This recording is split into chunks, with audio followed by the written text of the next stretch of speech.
আসসালামু আলাইকুম, আমি হুমায়ুন কবির। কেমন আছেন আপনারা?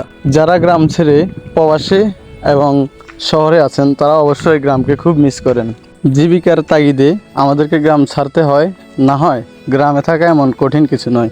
চলুন মূল বিষয় নিয়ে কথা বলি। আমাদের গ্রাম আজ অসহায় এবং নীরব। কথাটা কেন বলছি?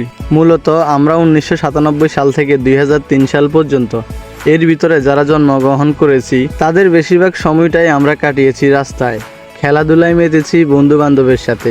আমরা যখন 8 থেকে 12 বছরের ছিলাম তখন আমরা রাস্তার মধ্যে মার্বেল খেলতাম।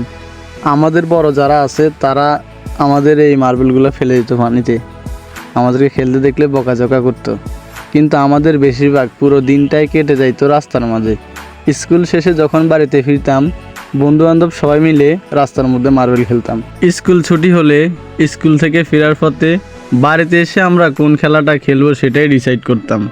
আর বর্তমান জেনারেশনের যে ছেলে মেয়েগুলো আছে তারা স্কুল থেকে এসেও মোবাইল, স্কুলে যাওয়ার আগেও মোবাইল, ভাত খাওয়ার সময়ও মোবাইল, ঘুমানোর সময়ও মোবাইল। আমরা আমাদের পিছনে ফেলে আসা সব স্মৃতিকে খুব মিস করি। তখন আমরা খেলতে চাইতাম কিন্তু আমাদের মুরব্বীরা আমাদেরকে খেলার জন্য বারণ করত।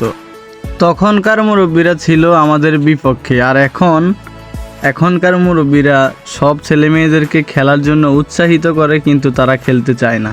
আমরা সেই দিনগুলোকে অনেক মিস করি। আমাদেরকে বারণ করা সেই মুরব্বীরাও নেই, আর আমাদের সেই খেলার বয়সটাও আর নেই। কেউ জীবিকার তাগিদে প্রবাসে, কেউ জীবিকার তাগিদে শহরে, আর কেউ বিয়ে শাদী করে নিজের জীবন সংসার নিয়ে যার যার মতো করে ব্যস্ত। চলছে জীবন নীরব পথে।